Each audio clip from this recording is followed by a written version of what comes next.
Good morning friend.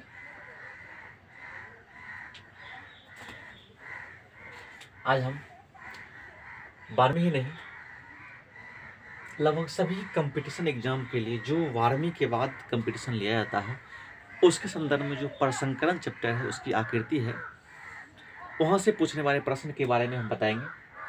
सबसे पहले हम बात करते हैं कि प्रसंकरण होता क्या है। जब आप लोग पढ़े होंगे ऑर्बिटल्स के बारे में, ऑर्बिटल्स क्या होता है कि किसी भी इलेक्ट्रॉनिक विन्यास में जो छोटे छोटे इलेक्ट्रॉन्स होते हैं, वह इलेक्ट्रॉन्स सभी आपस में जुड़ करके ऑर्बिटल्स का निर्माण करता है।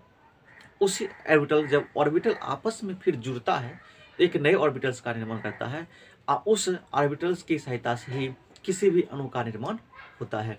जब हम देखते हैं, जब इस परिभाषा को, जब दो या दो से अधिक ऑर्बिटल्स, जब दो या दो से अधिक ऑर्बिटल्स आपस में संयोग करते हैं, संयोग करने के बाद जिस नए ऑर्बिटल्स का निर्माण करता है, जिस नए ऑर्बिटल्स का निर्माण करता है उसे प्रसंकरण कहा जाता है।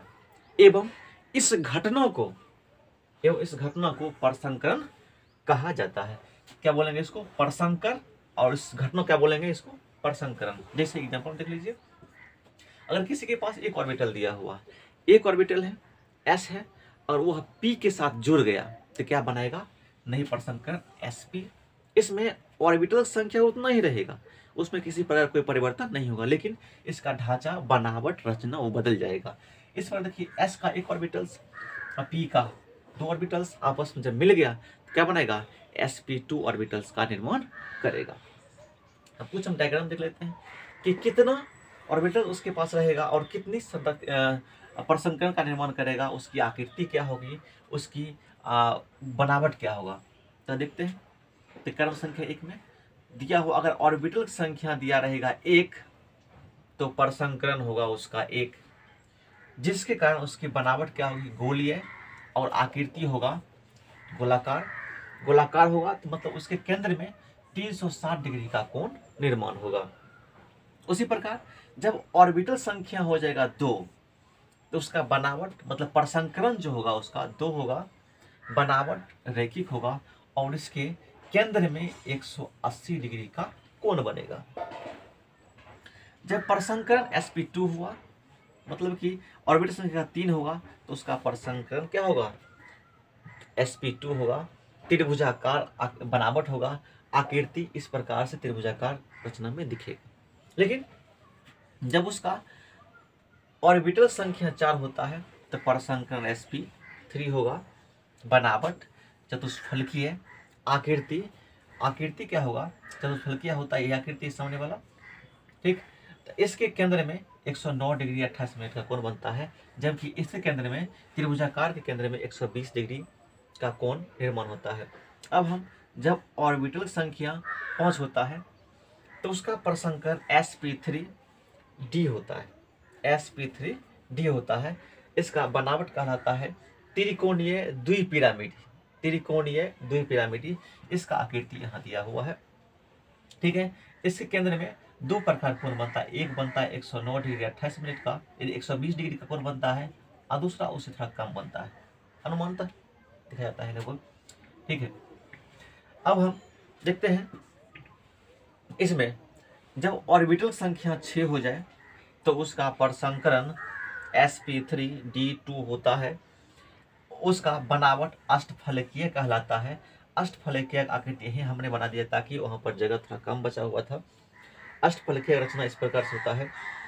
अब जब ऑर्बिटल संख्या कितना हो 7 तब उसका प्रसंकरण होगा sp3d3।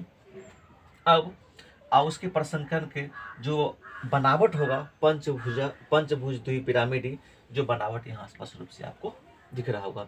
अब हम इन्हीं सारे सिद्धांत को देखते हुए, इन्हीं सारे बनावट आकृति को समझते हुए हम एक एग्जाम्पल लेते हैं। जैसा कि हमने क्वेश्चन में लिख दिया पहले ही, NH3 का प्रसंकरण, बनावट और आकृति ज्ञात करें। सबसे पहले समझते हैं कि जब इसके प्रसंकरण के बारे में पूछेगा प्रश्न, या आकृति के बारे में प्रश्न पूछेगा तो हमको इसकी कुल वैलेंस इलेक्ट्रॉन को निकालना पड़ता है। अब वैलेंस इलेक्ट्रॉन आप लोग जानते होंगे कैसे निकाला जाता है। तो हम यहाँ पर देखते हैं कि नाइट्रोजन का NH3 का, अमोनिया का NH3 का, अमोनिया का हम वैलेंस इलेक्ट्रॉन निकालते हैं, तो NH3 में जो नाइट्रोजन है, नाइट्रोजन का वैलेंस इलेक्ट्रॉन 5 होता है, जबकि हाइड्रोजन का वैलेंस इलेक्ट्रॉन 1 होता है। एक परमाणु का वैलेंस इलेक्ट्रॉन 1 हुआ, इस तरह से हमारे पास दिया हुआ हाइड्रोजन का 3 परमाणु, इसलिए इसका वैलेंस इलेक्ट्रॉन कितना होगा जोड़ने के बाद 3, तो 5 + 3 कुल वैलेंस इलेक्ट्रॉन हो गया 8। एक कंडीशन नोट में चलते हैं, यदि किसी भी अणु का वैलेंस इलेक्ट्रॉन, किसी भी अणु का वैलेंस इलेक्ट्रॉन अगर 8 हो या 8 से कम हो, 8 हो या 8 से कम हो, उसमें द्वैक रूल लागू होता है, द्वैक का नियम लागू होता है। मतलब वहां पर से लोन पेयर और बॉन्ड पेयर की सहायता से हम उसका परसंकरण ज्ञात करते हैं, जैसा कि हमने नोट में पहले ही लिख दिया है। तो नाइट्रोजन के साथ कितना परमाणु जुड़ा हुआ है, तो नाइट्रोजन के साथ 3 परमाणु जुड़ा हुआ है। 3 हाइड्रोजन परमाणु जुड़े होने के कारण इसके पास सिग्मा बॉन्ड की संख्या कितना बनेगा, 3। आप जानते हैं एक सिग्मा बॉन्ड में 2 इलेक्ट्रॉन होते हैं, इसलिए 3 सिग्मा बॉन्ड में कितना इलेक्ट्रॉन होगा, इसलिए 3 सिग्मा बॉन्ड में 6 इलेक्ट्रॉन होगा। अब हमारे पास बचा क्या, हमारे पास जो इलेक्ट्रॉन बचा हुआ है उसकी संख्या कितना बचा हुआ है, तो 8 था हमारे पास में वैलेंस इलेक्ट्रॉन, उसमें से 6 हमने घटा दिया, बचा हमारे पास में वैलेंस इलेक्ट्रॉन की संख्या कितना, 2।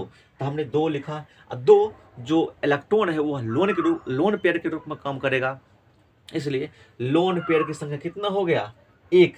मतलब कि इसके पास 3 बॉन्ड पेयर और 1 इसके पास में लोन पेयर है। अब हम बॉन्ड पेयर और लोन पेयर को दोनों को जोड़ लेते हैं, बॉन्ड पेयर और लोन पेयर को दोनों को जोड़ते हैं, तो कितना निकलता है, तो हमारे पास कुल ऑर्बिटल संख्या निकलता है कितना, 4। चारों को हमने जब हम इस तालिका से कंपेयर किया, जब हमारे पास ऑर्बिटल की संख्या 4 हो, तो ऑर्बिटल की संख्या अगर मेरे पास 4 है तो इसका परसंकरण क्या होगा, sp3, हमने यहाँ लिख दिया sp3। बनावट क्या होगा, बनावट चतुष्फल की यहाँ लिख दिया। आकृति क्या होगा, आकृति हमने यही आकृति हमने यहाँ पर बना दिया। लेकिन एक बात यहाँ से गौर करने योग्य है, जब हम आकृति निकालते हैं तो आकृति में लोन पेयर कोई स्पष्ट आकृति नहीं दिया हुआ है, इसीलिए आकृति निकालते समय हमको कुछ पॉइंट पर ध्यान देना होता है। अगर लोन पेयर दिया हो, जितना इसके पास लोन पेयर दिया हो, उस लोन पेयर क्या करते हैं, अपने हाथ से उसको ढक लेंगे, और ढकने के बाद जो इसका आकृति दिखेगा यही इसका हो गया पिरामिड। ये इस प्रकार के पिरामिड नुमा रचना का निर्माण करता है, इसलिए आकृति क्या कहलाएगा, इसका पिरामिड। हम इसी के समान एक और एग्जाम्पल लेने का प्रयास करते हैं जो इससे थोड़ा बेहतर हो, और हम इसी को सेटअप कर लेते हैं, ताकि 1-2 एग्जाम्पल दे देंगे ताकि लोग का पूरा कंफ्यूजन क्लियर हो जाएगा, किसी प्रकार की परेशानी नहीं रहेगी।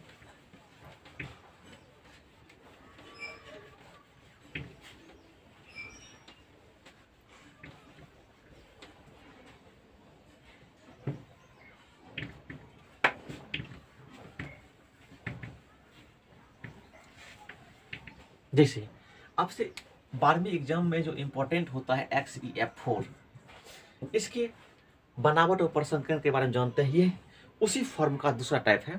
जैसे क्या करेंगे, कुल वैलेंस इलेक्ट्रॉन निकालेंगे, कुल वैलेंस इलेक्ट्रॉन, तो जेनॉन का वैलेंस इलेक्ट्रॉन होता है कितना, 8। जेनॉन कितना होता है, 8 प्लस फ्लोरीन का वैलेंस इलेक्ट्रॉन होता है 7। इसके पास 4 परमाणु है, इसलिए कितना होगा, तो इसको जोड़ते हैं, तो 8 + 7 28, 28 आज कितना हो जाएगा, 36। इसके पास कुल इलेक्ट्रॉन से कितना हो गया, 36। अब हम द्वैक का निर्माण कर रहे थे, लेकिन यहाँ नोट कंडीशन आपको लिखना जरूरी हो जाएगा, यदि वैलेंस इलेक्ट्रॉन की संख्या 8 से अधिक हो तो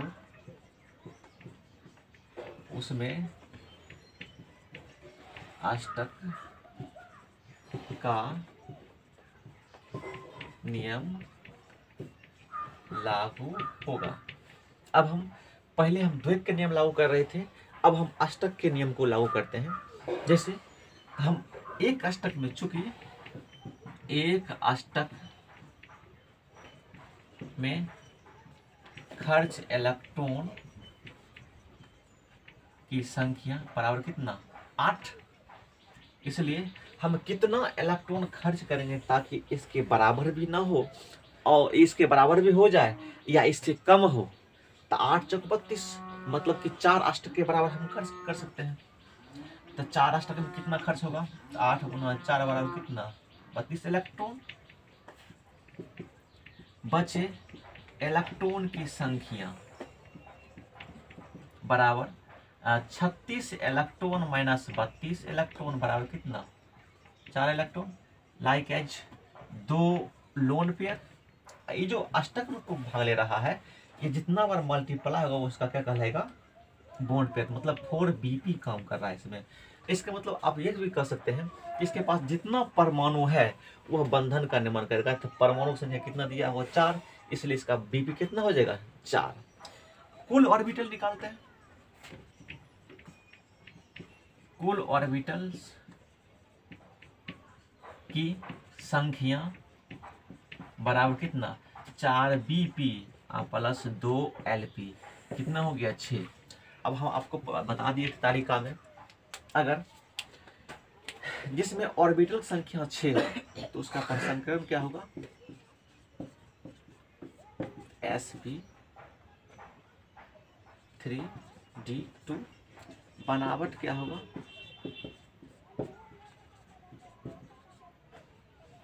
अष्टफलकीय, अष्टफलकीय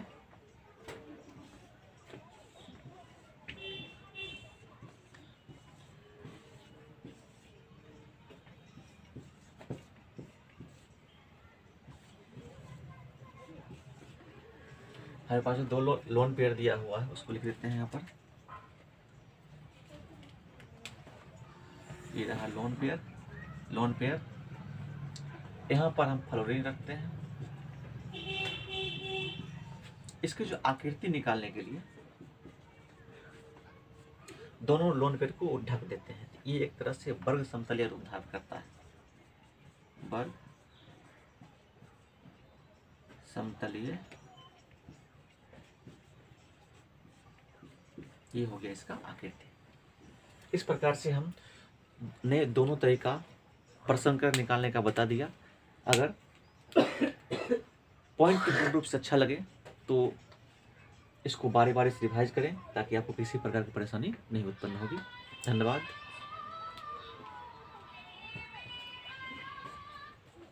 हेलो घर पर